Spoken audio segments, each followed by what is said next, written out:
Hey everyone, welcome back to the channel. I hope you are doing absolutely well. In today's video, I will show you exactly how to import and export the watch lists on TradingView in 2026. Now guys, if you are interested in purchasing TradingView premium subscription, you can just check out the link of this Black Friday deal in the description. In it, you are going to get 80% off plus 1 month additional.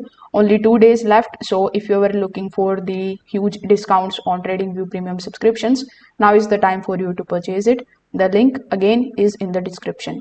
Now, in order to import or export your watch list here on TradingView, you first need to come on tradingview.com, then log in into your account if you haven't already. Over here, click on the option of products in order to launch the chart in front of you. Once the chart is launched successfully, you are going to see this watch list icon here on the top right hand corner of the screen.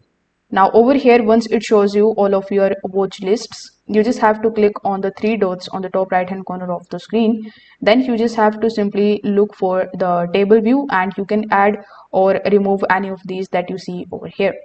Now click on the option of this drop down menu, and here the first option would be of share list. So in order to export your list here from TradingView, you can't actually just export it in the CSV form. You will have to copy this link and you can use this link in order to get this watch list. In order to import the watch list, here in this list you will see the option of import list. When you click on the option of import list, it is going to ask you that this particular option is available for premium members only. In basic plan, you are not going to get this facility.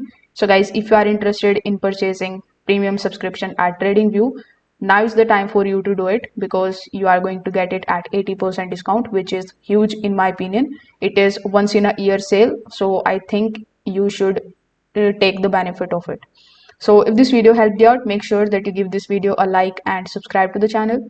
Thanks for watching.